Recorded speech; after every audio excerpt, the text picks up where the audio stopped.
Hey, we're live. We're live.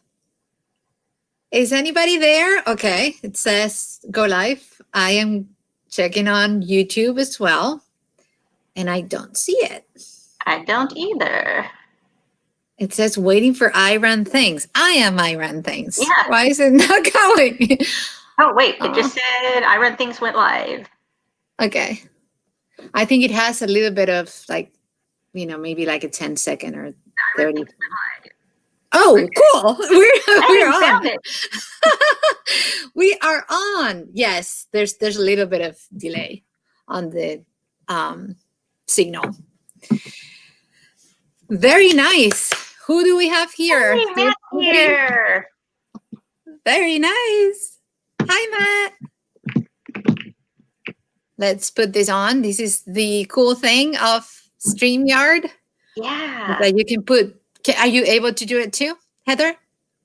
Not from my end. No. Okay. I'll just keep, patching messages as I see them. But the idea is for Heather for all of us, but Heather's going to tell us her story.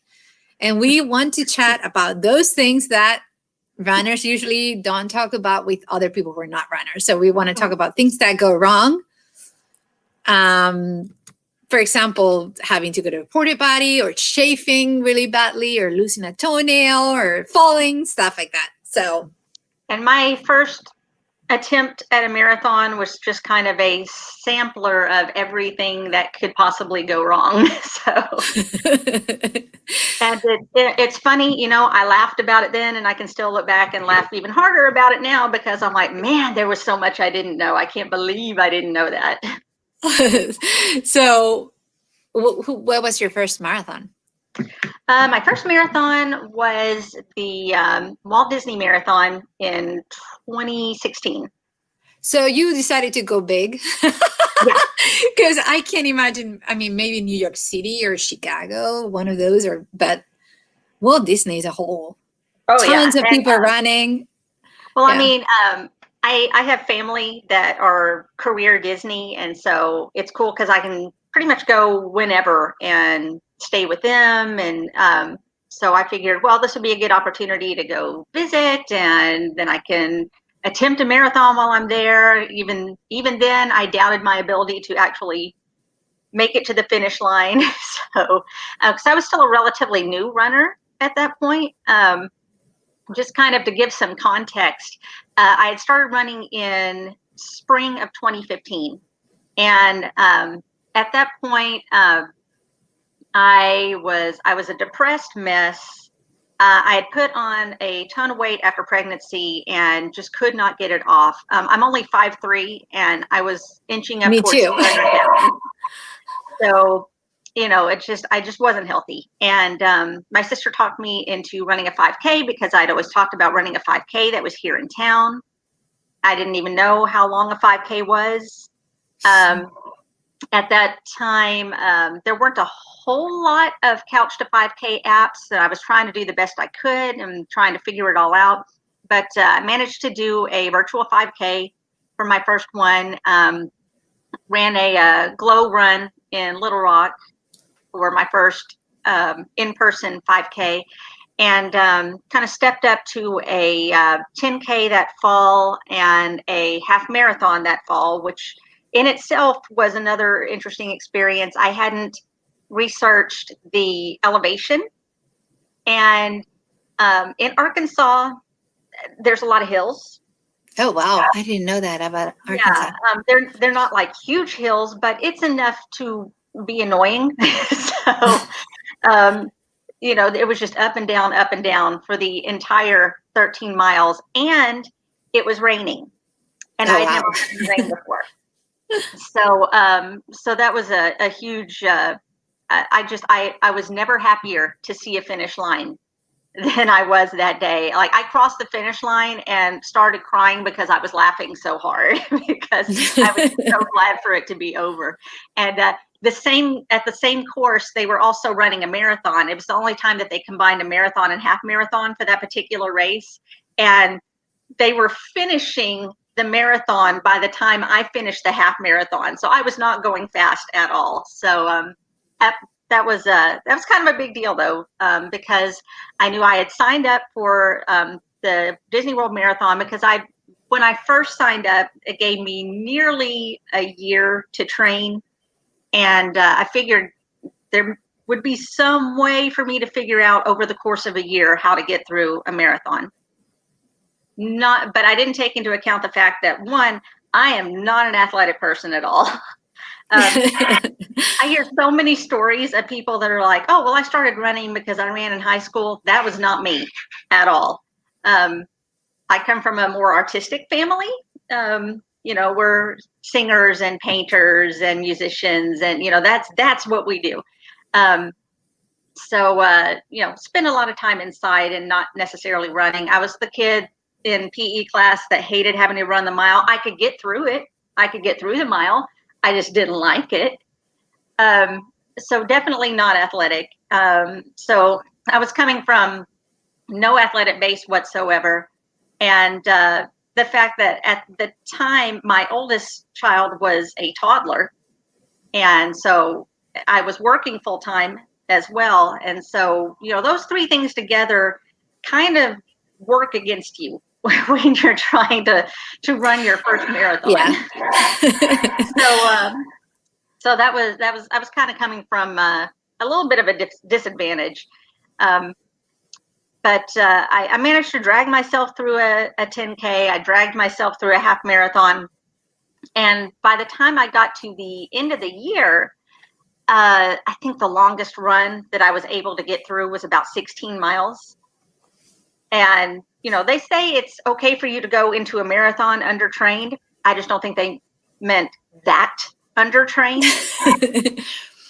So I had no idea how I was going to get through 26 miles, and I didn't know anything about pacing or anything like that. It was just more of, I went in with a plan of, I'm going to wear the clothes that I always run in, and I'm going to run for a while. And then when I get tired, I'll walk for a while, and, maybe I'll walk extra later. I don't know. I hadn't figured any of that out. I had zero strategy going into it, which is really funny looking back now, because now I think, okay, I'm going to go this pace for this many miles, and I do the numbers in my head as I'm running along.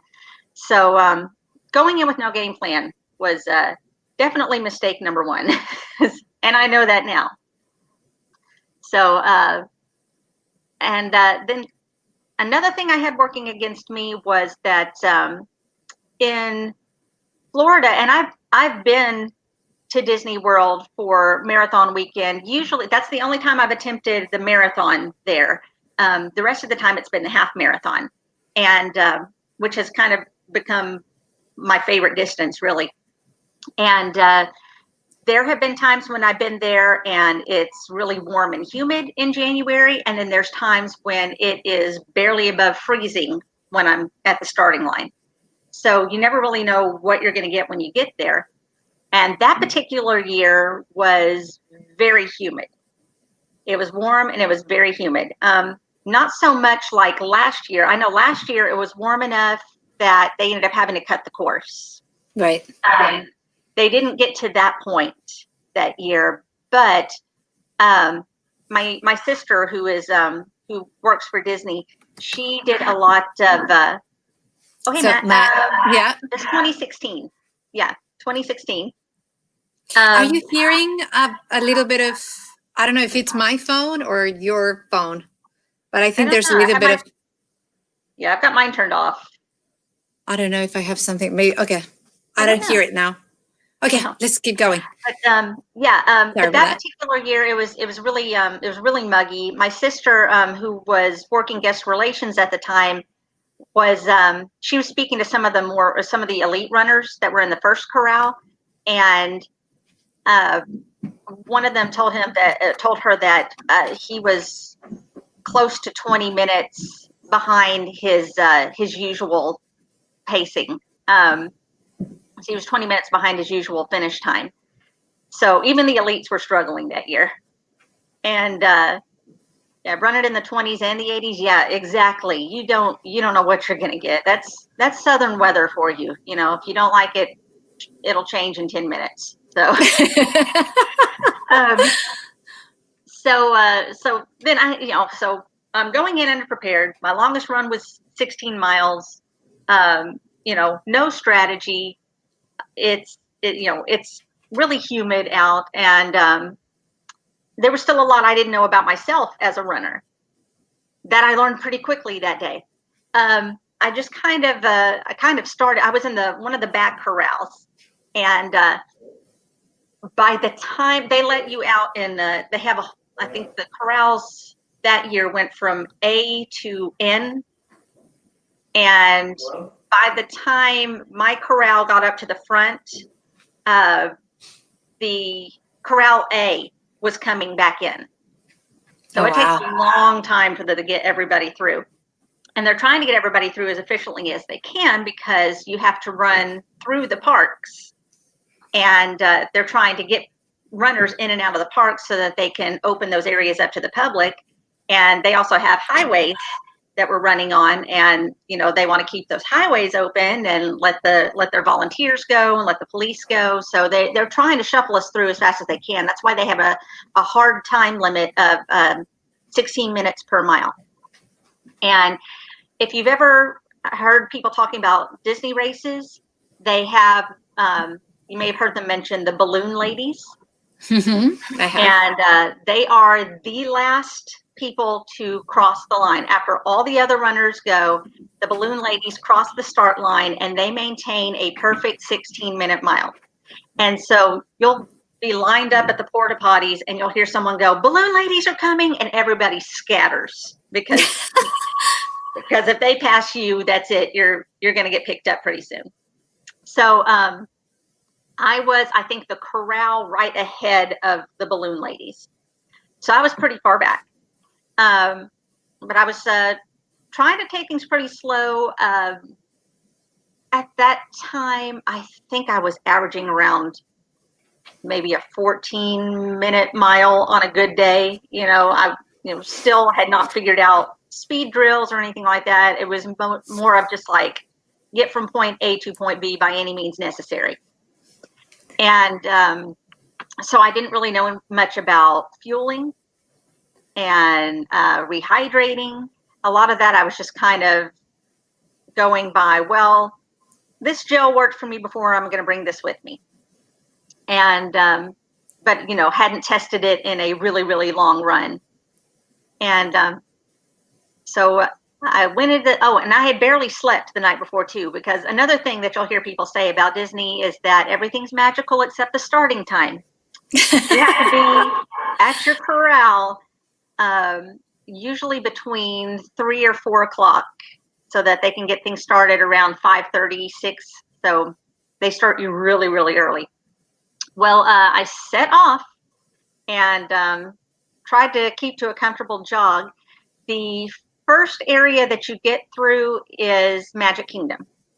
And it kind of slows you down a little bit going into Magic Kingdom because you kind of go into this backstage area, and you go from having like a 4-lane highway to having just enough room for about 4 or 5 people, like about the size of a golf cart to go through. And Magic Kingdom itself is built on top of a first level. And so you have to go up a ramp to get into the back of Magic Kingdom. And I was not prepared for a hill that steep. And they had people apparently nobody was, because they have people stationed on the side of the hill going, come on, you can do it, you can do it. You're almost there, because apparently that hill is a problem for everybody. And when you get into Magic Kingdom, then of course you have all those big walkways that you can run through, and then it funnels down again to go through Cinderella Castle. So you're shoulder to shoulder, and it slows you down. So I pretty much just walked through Magic Kingdom because there was no real way to get through. But my sister was, she kept popping up at different places. She was following where I was on the app, and so she could pop up. And she was at Magic Kingdom, and she was like, "Okay, you're doing good. You're doing fine. Just keep going." She goes, "I'm going to meet you. I'll meet you at Animal Kingdom." And so you kind of wander through these roads for a while, and eventually end up at Animal Kingdom. And once you go through Animal Kingdom,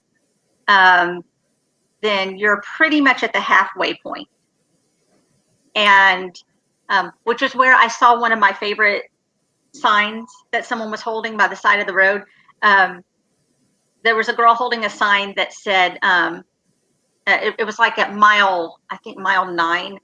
And she was holding a sign that said, "Keep going, you're halfway done." And the girl next door was holding a sign saying, "I'm sorry, she's really bad at math." That's really cute. That's awesome. So, I kept going. And at this point, for some reason, everything started to chafe. And humidity, probably, right? Yeah, it was all the that heat, humidity, which, I mean, we get a lot of humidity in Arkansas too. So I don't know why it made such a difference that day, but I could feel it like underneath my arms and between my legs, and like right in between my thighs, and my feet were starting to hurt. So Matt is laughing because he knows. Have you chafed, Matt? I bet I have chafed. Oh yeah, in places where you never. Yeah. And the worst part is sports bra straps. Those chafe like crazy. So I chafe around here for some reason. Like, I don't even know how it is possible that running you would like chafe, because your arms are not that close. Yeah, it's not like I'm dragging my arms here. Like, yeah, how is this happening? What's really weird is I'll chafe underneath my left arm, but not my right arm. I have no idea why. Because in my first marathon, I chafed like badly here, my left. It was so painful. And I was already shaved, like badly shaved, I think at mile 14 or something like that. So, yeah. But yeah, I mean, I got halfway through, and oh yeah, chafing is, what's worse is like when you don't realize you're chafing and then you get into the shower. Oh. And then you realize that you have chafed everywhere. Yeah, everything burns. Yeah. So I was definitely chafing by then, and and then my stomach started cramping up. Could not figure out why, because I had not eaten anything different. Just I didn't know what was happening. So right at about mile 13 and a half or so, my sister was waiting. It passed through the parking lot of Animal Kingdom, and my sister was there. I ran over and gave her a hug, and she goes, "How are you feeling?" I said, "I really need a shower." That was all I could think at the time. I was just like, I really need a shower. And she goes, "Okay, well, keep going." I checked my messages later because my family was all texting each other because she was filling them in. And she had texted them at that point and said, she said, I just saw her at the 13-mile mark. Please pray for her soul. She looks like she's in such pain. And the only thing that matters is your soul. Your body doesn't matter. So apparently I looked as miserable as I felt.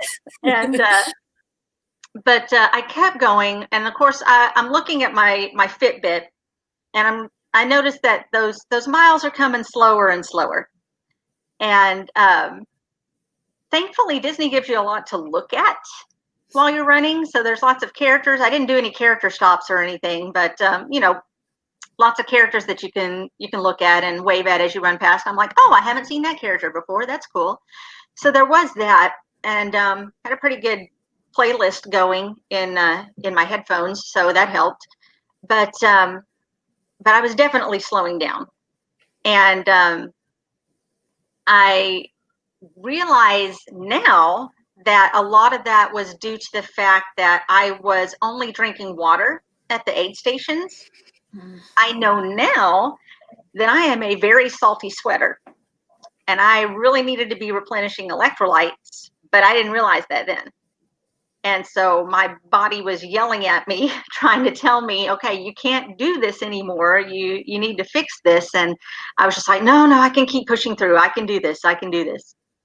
And so kind of, I was still having problems with my stomach. It was still cramping up really bad. I thought, okay, maybe if I eat something that'll help. And thankfully around mile 15 or so, they had a water stop and they had bananas there too. And so I kind of jogged over there and this guy was like, oh, I got a banana for you. I was like, okay, great. So I ate the banana as well as I could and went on. And exactly. Yeah. So, and I noticed I'm walking more and more, and I'm desperately trying to keep up that 16-minute mile, but it's getting harder and harder. And then, so, I'm tired, I'm undertrained, don't know how I'm going to get through this. Stomach is cramping. My electrolytes are low. I'm chafing everywhere. And this is when I noticed that my feet were hurting really, really bad. This is again before I knew that you should probably size up on your shoes. And I had done like a half marathon in these shoes before that were my, true to size shoes, and hadn't had any problems with swelling at that point. But again, I hadn't been in these kinds of conditions before, so I didn't know. So my feet are absolutely killing me. And then I noticed that because of the lack of electrolytes, my body is fighting back now, and I couldn't understand why, but my fingers swelled up like hot dogs. I mean, it felt like I was just wearing thick gloves on my hands. And I was just like, what in the world is happening to me? What is causing this? I don't understand. So I'm like, drink more water? I don't know. So I try and keep going. And I'm trying to run with my hands up here, so at least like maybe the swelling will stop a little bit. So now I'm awkwardly running with my hands up here by my head, trying to get them to feel better. I'm just like, what's happening? Am I dying? I don't understand. So it was once you do Magic Kingdom and Animal Kingdom, then you go to it's Hollywood. You go through ESPN, Wild World of Sports ESPN area, and then that goes directly to Hollywood Studios. And so I was getting ready to hit those. I had just gotten through part of Wild World of Sports, and I was headed in the direction of Hollywood Studios, and that's where my sister and my brother-in-law and my husband were all waiting for me to run by. So before that, though, they have what they call in Run Disney circles, they call it the Highway of Death, because about miles 17 and 18, you're just out on this long stretch of highway, and there is nothing there. There's no characters. There's just nothing. And it's just this long highway that seems to go on forever. And at this point, you've been running 17 or 18 miles.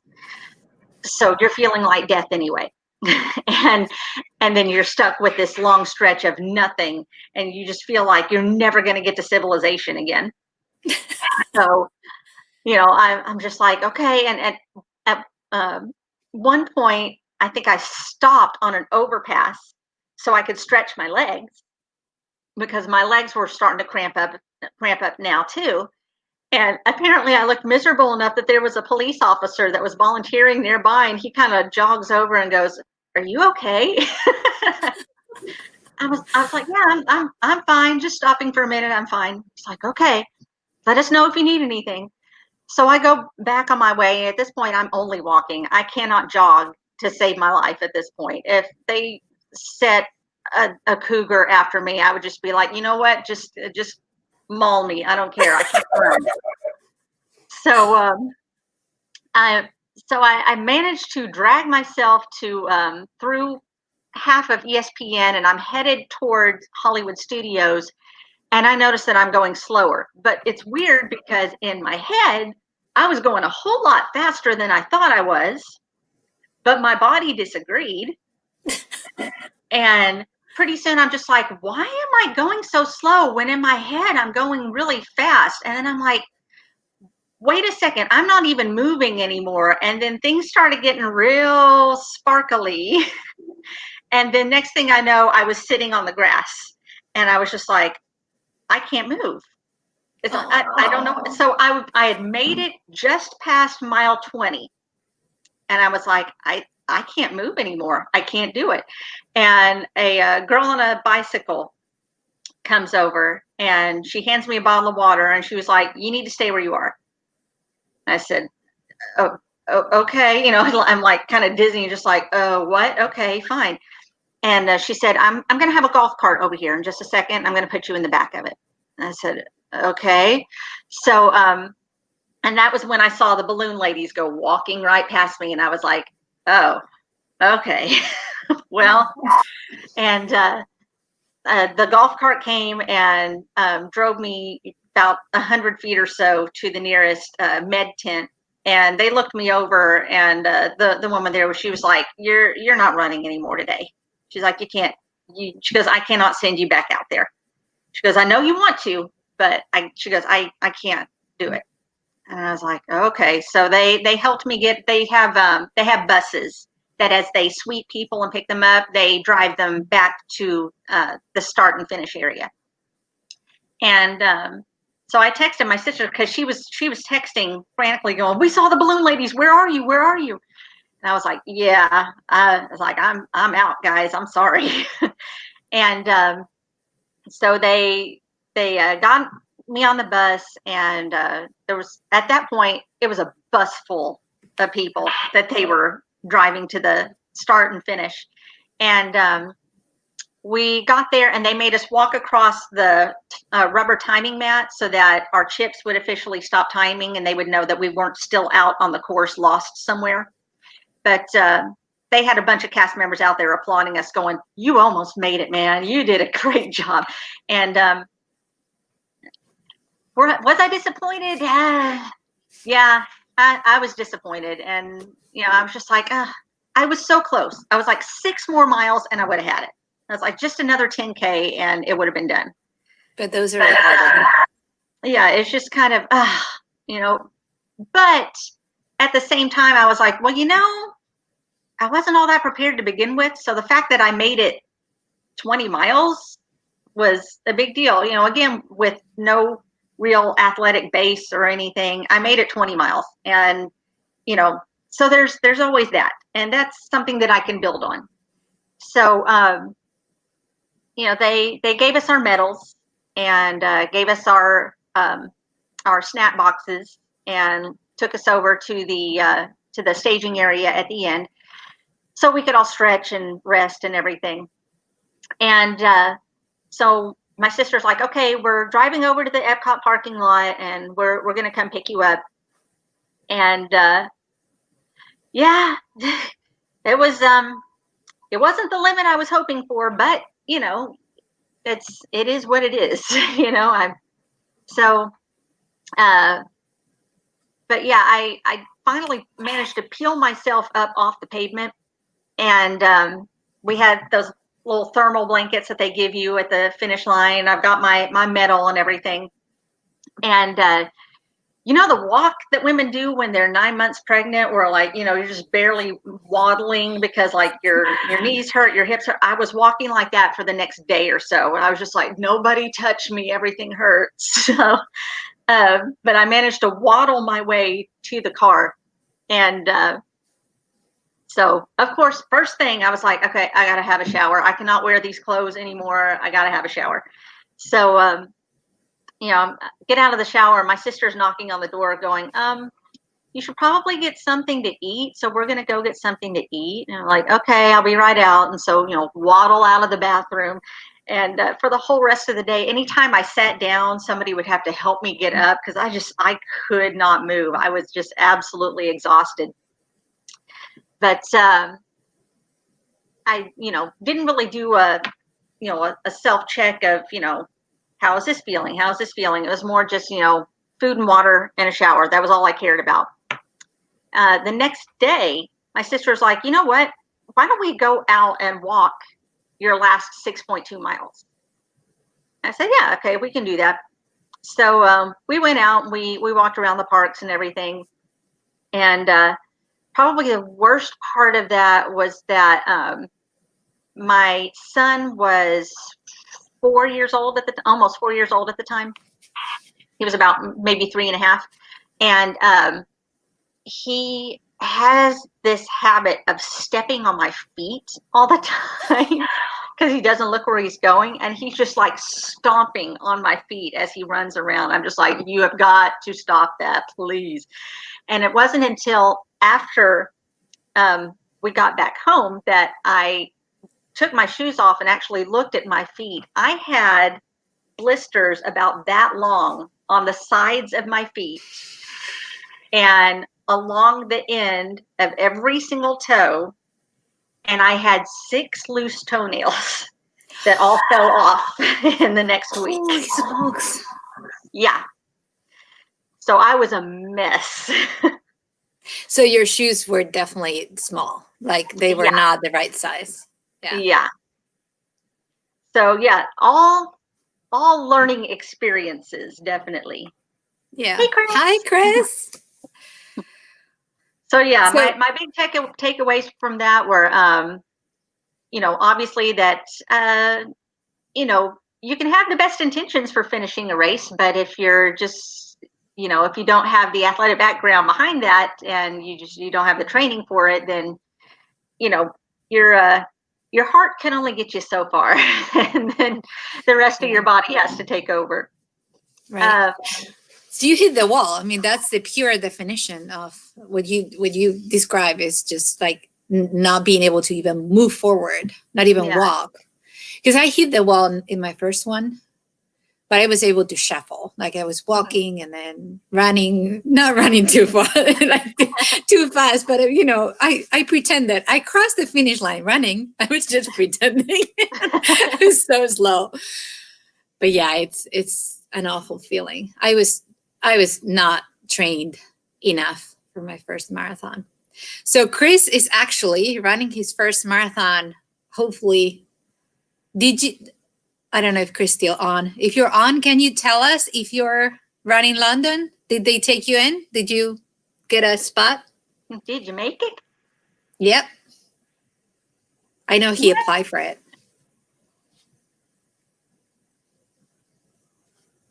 Because London is harder to get into than New York City. Yeah. New York City is like... It's pretty hard to get into New York City, but, I hear people all the time talking about they've tried for years to get into London, and it's just not happening. Still waiting.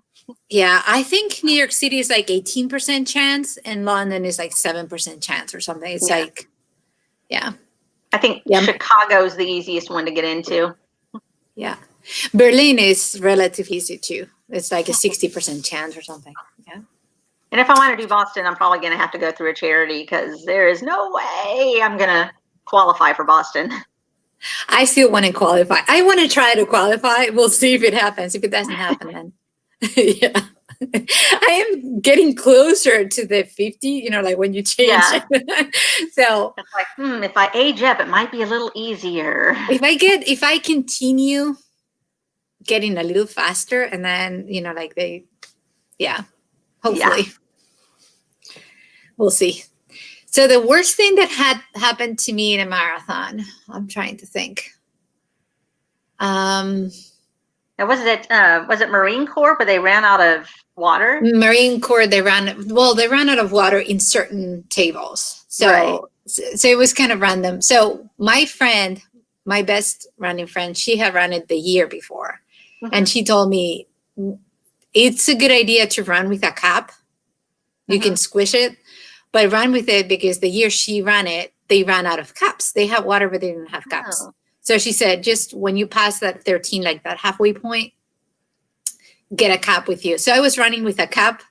I had the cap, but I didn't have the water. They have plenty of caps. They just didn't have water. So yeah, so I hit the wall. Oh my God. I think by mile 20, I was so dehydrated. So I drank 3 bottles of water at the end. Mm-hmm. I want to say finished at 1:20. I didn't go to the bathroom till 7:30. Wow. That's how dehydrated I was. Wow. Because I drank like 3 bottles of water, like normal, like 3. Right. Yeah. So it was really bad. We have another question from Matt. Have I run a marathon since Disney? No, it has always been in the back of my mind. I always say that Disney and I have unfinished business. And I was trying to get into the 2021 Disney Marathon. They cut the number of bibs down drastically this year. And so it sold out while I was in the queue waiting to register. So that didn't happen this year. And as it turns out, that was okay because they ended up going virtual anyway. But as my plan B, I decided that I was going to sign up for the Little Rock Marathon since that's just here within the state. It's a whole lot cheaper. Anything's cheaper than Disney, really. But, Right.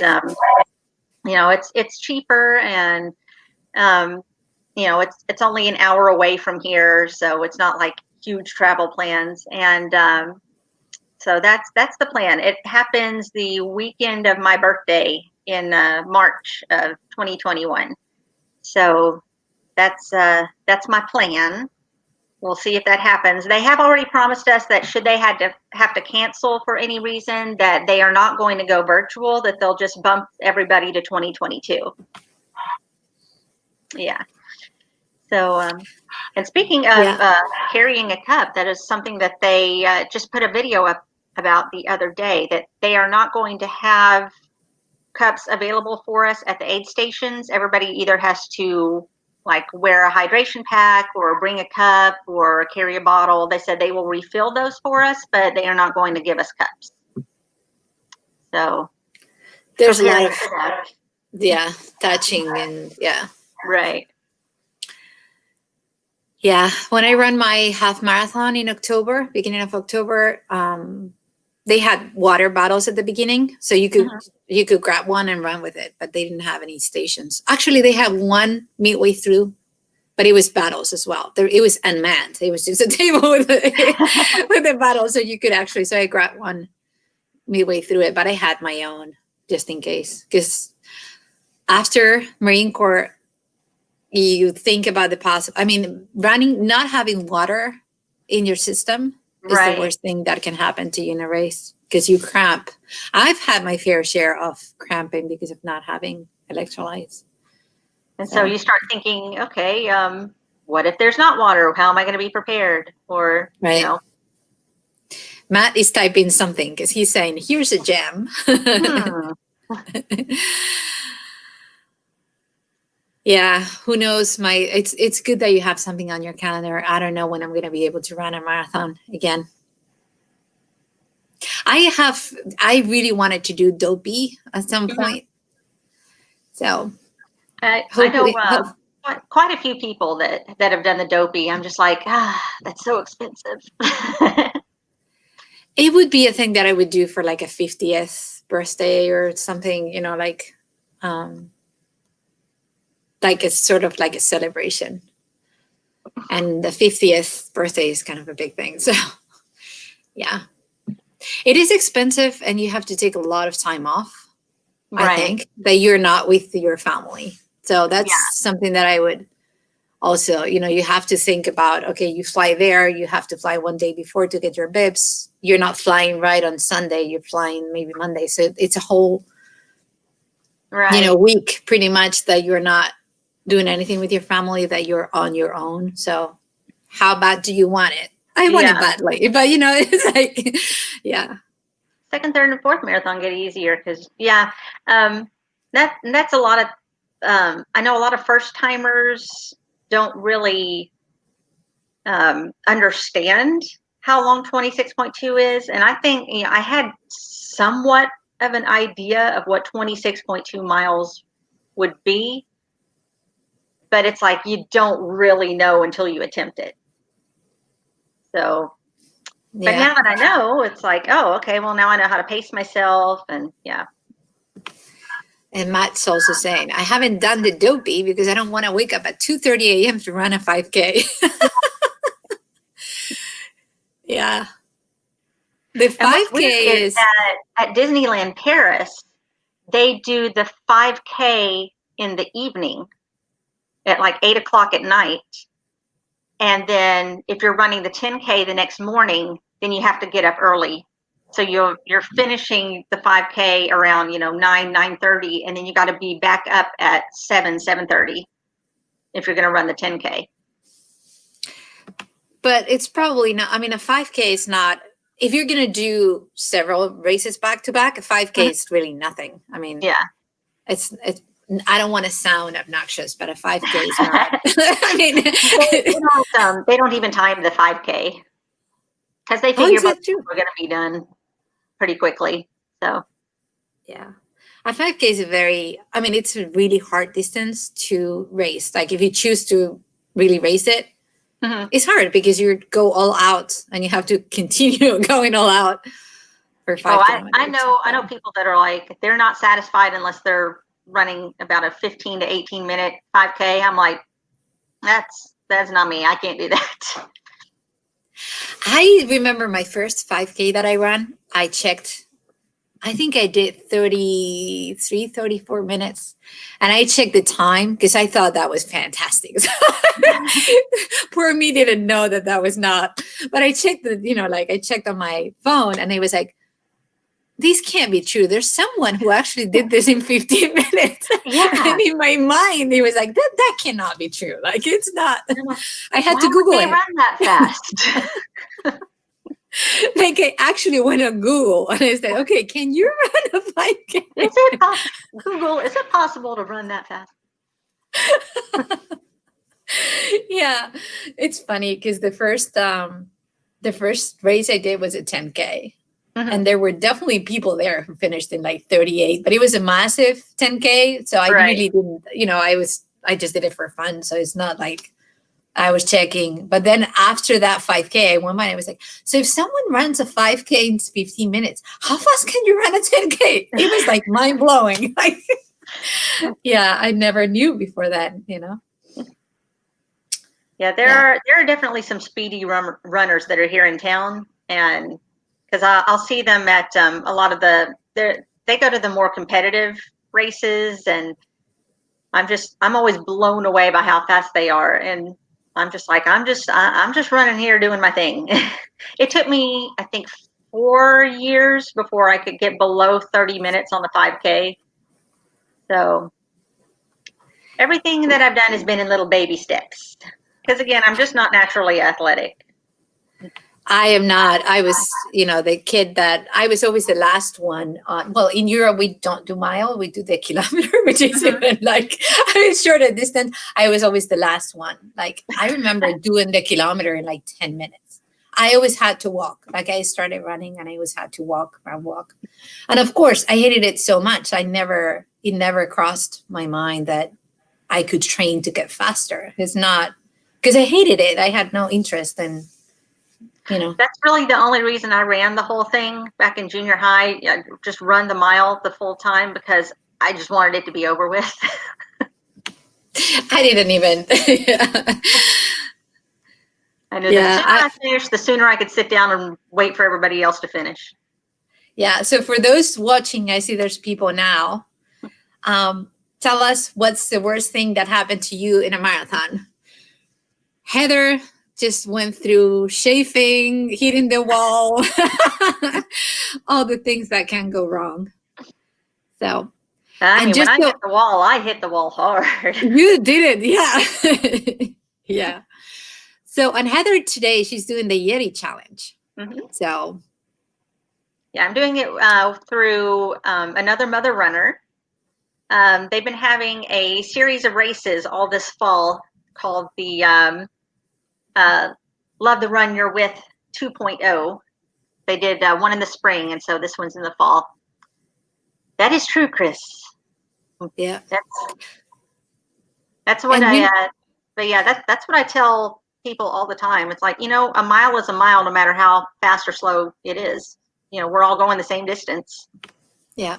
And for some people, if I run a marathon in 5 hours, for me, those 5 hours might be harder than for Matt to run it. Well, I'm sure they're harder than for Matt. For example, he's really fast to run a marathon in 4 hours. For him to run in 4 hours is nothing. Well, yeah. I don't want to say anything for him, but it's probably, easy, relatively easy. For me to get to those under 5 hours, I'm just like really stressing my body. So yeah, with me being, short and I have a little stride and, it takes me a little bit longer, but I eventually finish. A friend of mine once said, she said, I'm a crock pot runner because I run slowly, but I eventually finish.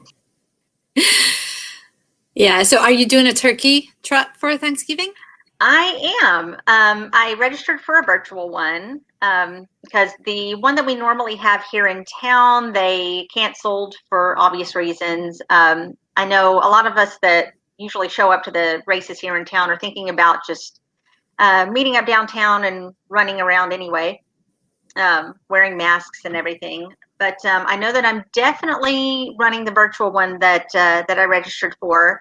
And I have been working with my 7-year-old for the past month or so, also not at all athletic.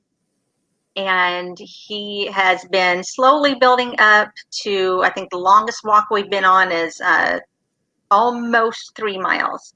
And so on Thanksgiving, we're going to do our 3.1 miles together. And he's going to get the medal and the hat from the race kit.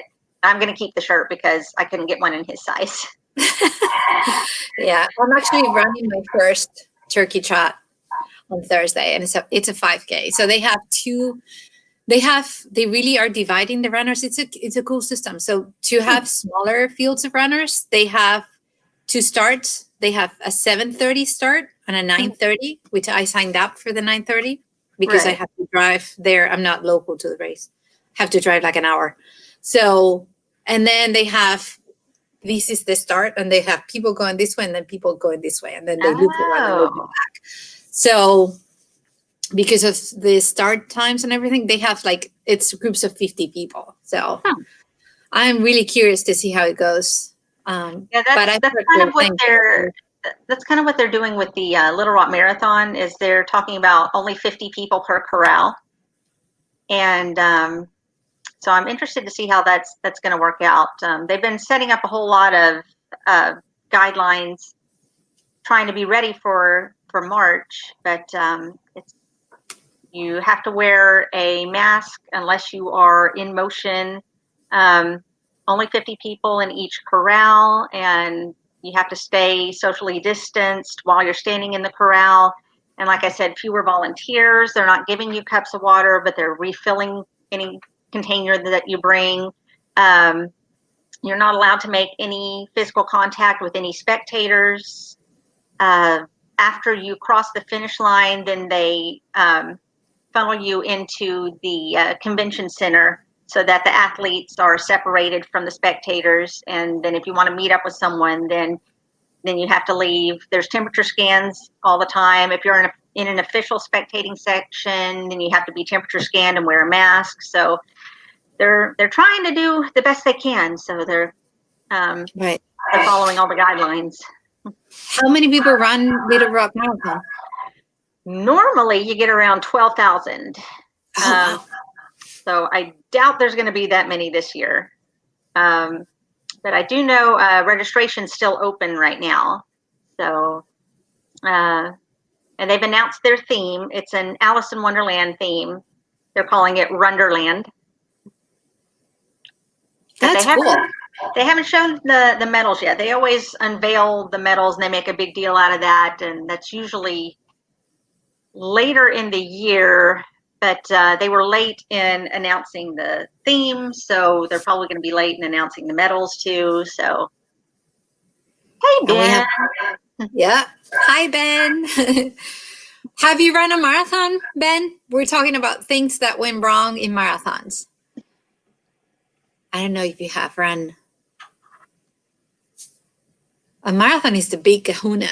Like when I thought about running it, again, it's just, in my mind, I was like, people do it. So I can too. Why not? You don't realize it's a lot. I mean, it's a long years distance. before I started running, I had, you always have that list of stuff that you want to do, and always at the top of that list was run a marathon. And I never knew why. I just felt compelled to run a marathon. So I'll do 240 corrals. They ran out of letters. They had to do combinations of letters, I guess. AAA, AAB, AAC. Wow. I didn't think about that. Maybe it's just by the numbers, like the half marathon I ran, it was by numbers. So they would give you your bib depending on the time that you said you thought you could finish.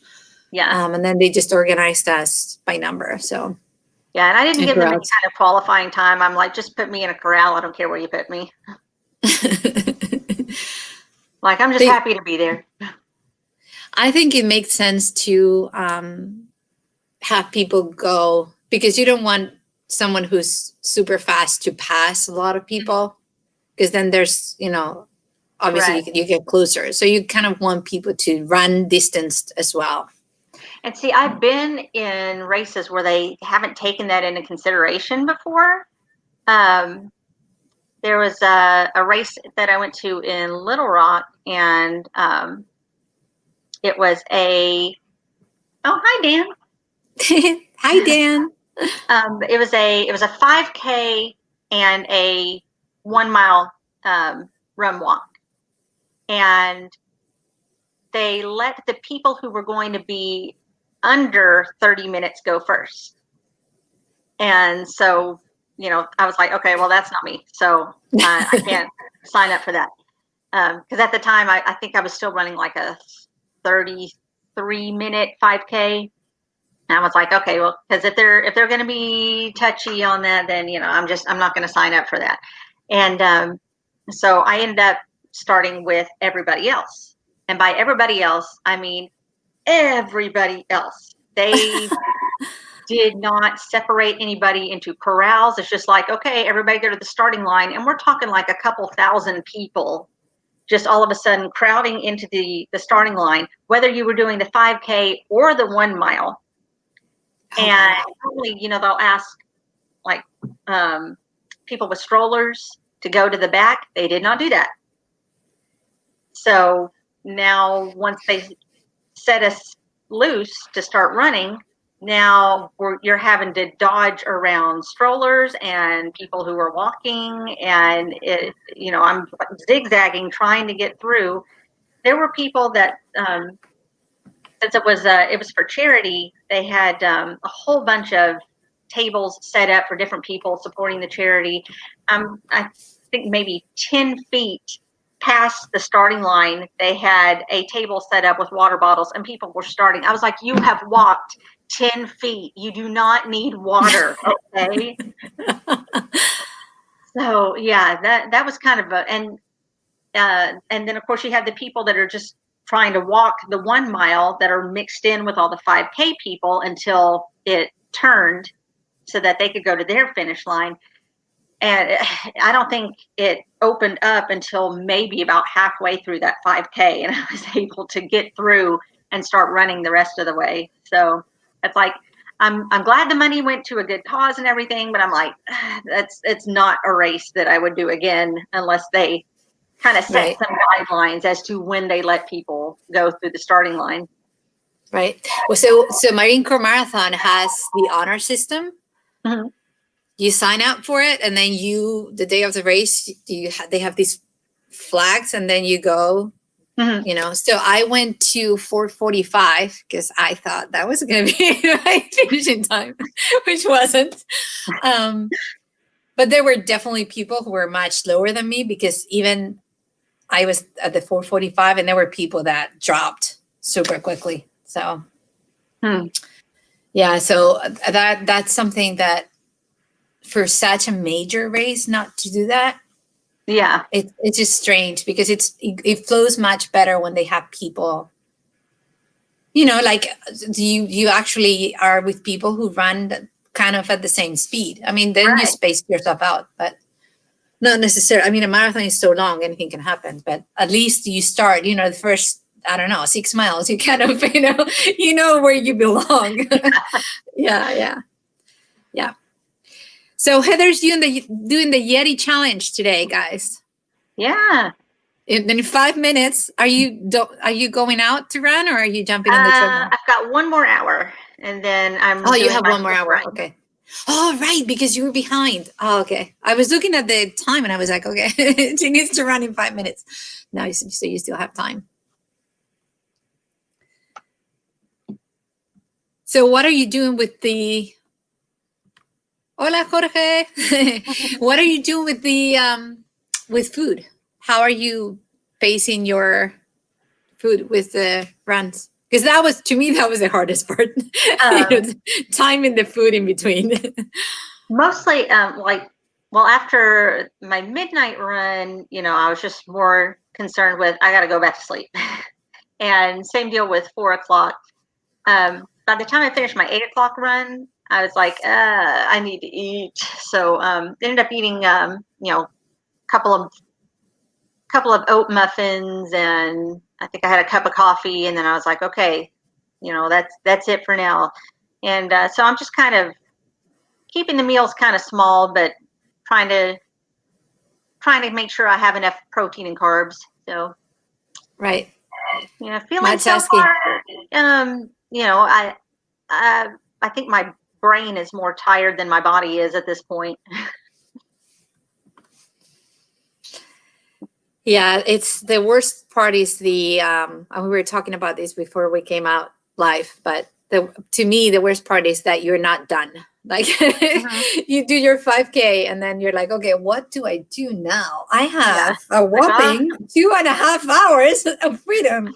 And then I have to go back on it again. Do anything. Right. Yeah. And then my husband was like, do you want to go walk the dog? I'm like, no, I really don't. I do not want to move. Thank you. I'm just going to stay here. I'm just not going to do anything. I was lucky because it was my birthday, so he was not going to push. Of course, with both kids home, it's go run, come back, clean up the major messes that they've made in the last half hours, and then I can sit down. Yeah, my son is, of course, teenager, so he was. I always joke he was in the tower. He was in his bedroom.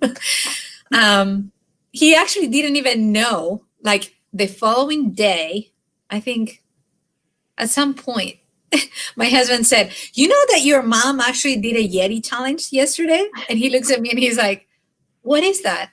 And my husband's like, she ran, I don't know how many miles I don't know how many hours, but she had to run like a ton of miles. And she woke up at 4 a.m. I'm like, I didn't woke up at 4. I woke up at 2. like no one could keep track of what I was doing. But my son actually didn't even know that I was like doing this whole thing. I was going to start at 4 a.m, and then I thought, you know what? I'll just back up and start at midnight. And that way I'm done by 8 o'clock the next night and I can get a decent night's sleep. If I had to do it again, I think I would front load it. So I woke up to run at 6 a.m. And to me, that's a normal. To me, that was easy. But then at the end, you have to run that last run at 2 a.m. That was like, because at 10, I was done. Like at 2 p.m., I was like, okay. And then you go to bed. And then you have to wake up again. Yeah. Yeah, which I did the 10 p.m. run. Of course, it was the slowest. That of all of them, that was the slowest. The 2 a.m. was even slower. But you have to take a shower because you're not going to go to bed. Also, right. So then you take a shower. It was just so. By the time I was in bed, it was 11:30. So yeah, after my 8 o'clock run, I sat down and kind of nodded off because I woke up and my 7-year-old was sitting next to me. He had put a blanket up on me so I would get cold. That's so good, though. Chris is asking Matt. I don't know if Matt is still on. he has any marathons next year. I saw a video or a post somewhere that Matt was introducing speed training. So I am imagining that's the reason why. And I'm going to translate this because Jorge put it in Spanish, but he's saying the most difficult thing he had to go through was a marathon in 2019 in August in Mexico City. He hit the wall at kilometer 32, which is mile 20. And it was really, really bad. And then he said he did an ultra, a mountain ultra of 100 kilometers, which is 60 miles, 6 weeks. But I don't know if that was 6 weeks before or after. Jorge, ¿hiciste la maratón antes de la ultra o la ultra? ¿Cómo lo hiciste? ¿Cuál fue antes? Y terminaste la maratón. I'm asking if you finished the marathon because I'm not clear. Yeah. Okay. So let's finish up. Let's do this. He did the ultra 6 weeks before the marathon. So that explains how, it's not enough time. I don't think 6 weeks to plan. Es muy duro, Jorge, eso. Well, what was funny was after I, completely bombed that marathon, I decided I was going to sign up for the 2017 Disney World Marathon, and kind of got myself back into the game by running a half marathon in April. And at that point, I think that half marathon was like maybe a week or two after I had signed up for the 2017 marathon. And that was that half marathon where, it was really rough to get through, but I managed to make it through. It was probably, one of my better ones at that point. And for some reason I couldn't recover. And the reason I couldn't recover is because then I found out that I was pregnant. So I had to call Disney and tell them, look, I'm not going to be able to do this. I can't do this. So, yeah. Did they refund you? Did they give you the money back? Yeah. Oh, that's cool then. Yeah. Okay. So Matt's going to do Boston. And if he gets into London, he's definitely doing London, which is, And Matt, you've done so many majors, haven't you? You've done Boston. I know he's done Boston definitely. A lot. Yeah, he's done New York City too. I don't know if he's done Chicago. So, and then he's saying, other than that, just a couple local marathons. Matt is always marathon ready. I mean, he's always, And then Jorge's saying he finished his marathon in 3 hours 50, which is amazing for hitting the wall. Oh, that's incredible. Yeah, it's just crazy. You finished. Terminaste, Jorge. Eso ya es increíble. And Chris is actually saying, Matt, that would be amazing.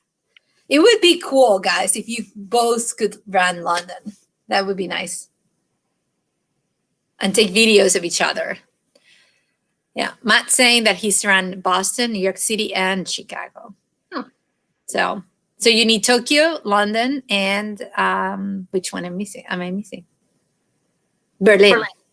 Yeah. Yeah.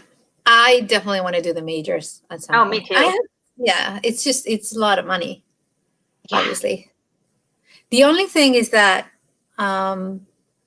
Berlin, because it's in September, I could probably piggyback from visiting my parents in Spain and then just hop, because Madrid to Berlin is like, it's 100 euros a flight round trip. So you would have to book it way in advance because it's a marathon weekend, but it could be timed in a way that I could piggyback off of that and then go to Berlin and then come back. Because it's only Madrid, Berlin is like 2 hours. So Berlin, but I would love to do Tokyo. Okay, Chris has to go. Thanks, Chris. Aww. Thanks, Chris. Bye-bye. And Jorge's saying he finished like a zombie. I bet. I can definitely relate. Matt saying I've done the logistically easy races for me. That's probably the way to do it. Start with the easy ones first. Since they're all right here in the country. So yeah. No traveling overseas yet. I would love to do. So I have 3 things that I would really, really like to do. Dopey, Mm-hmm. the majors, and 7 marathons in 7 continents. That would be on 7 continents. Right. Not in. I always say in. It's not in, it's on. It's on. Yeah, yeah. Yeah, so this is where my language barrier comes in. Sometimes I tell my husband I'm in the couch, and he's like, if you were in the couch, we're in trouble. You're not in the couch, you're on the couch. Especially when he calls and he's like, what are you doing? I'm in the couch. You're not in the couch. I hope not. Yeah. And there was one time, it's always my prepositions that I get wrong. There was something once that I did say something that was like really, really, really funny, the way that I put the preposition there. It will come back to me at some point. It's not. Oh my God. And he's still here.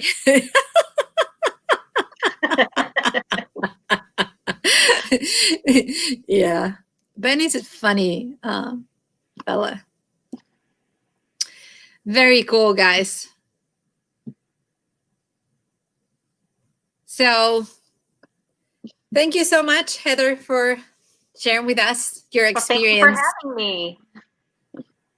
Running a marathon. And this must be a British expression. I don't know what this means. Someone's gonna have to explain it to me. Is that something kids can't really, like, if we have kids in the show in the reading this, they couldn't read it? Does it have like a connotation or not? Or am I reading too much into this? No, he's just saying that his internet got cut, so you had to put more money in the meter. Oh, another pun in the meter. Okay. My brain was going to something else, like putting the.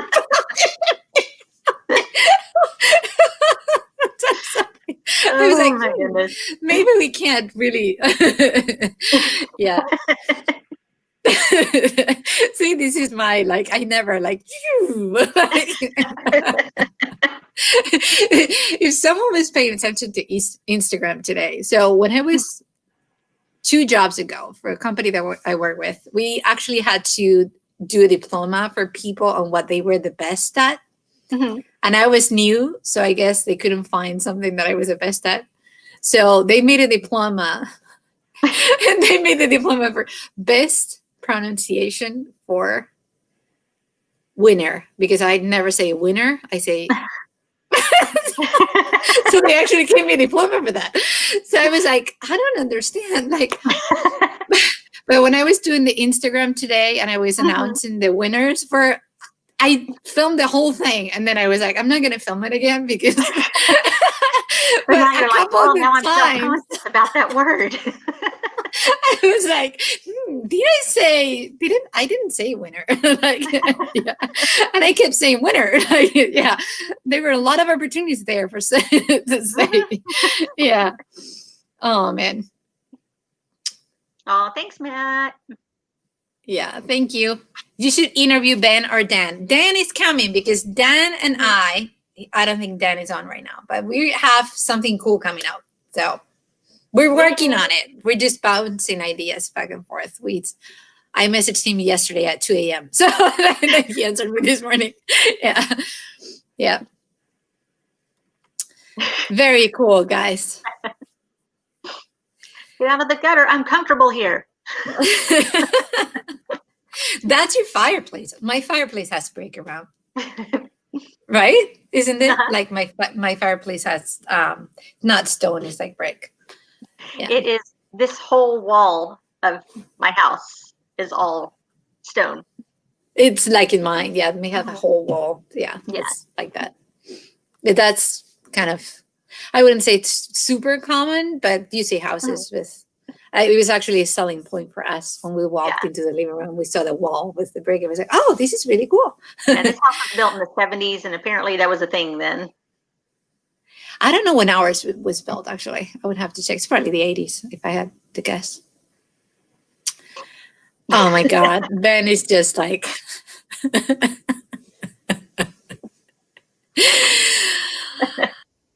Okay, guys.